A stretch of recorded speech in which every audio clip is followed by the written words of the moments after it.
这是哈登最招牌的得分方式。注意看，卡森·华莱士眼神犀利，盯防哈登；祖巴茨习惯性上踢挡拆，登哥绕过掩护。面对不断沉退的哈腾，一个极其细节的敌手合球，躲过了乔的刷卡防守，左手抛投完成终结。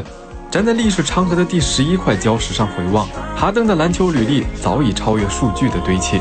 整个赛季几乎负重前行的哈登，终于等来了脱去锈迹的小卡，迎来了完全体的快船。尽管这个夜晚的里程碑夹杂着惜败的苦涩，但那些独自一人辗转难眠的夜晚，那些关键时刻被诟病的选择，此刻都沉淀为向总冠军发起最后冲锋的底气。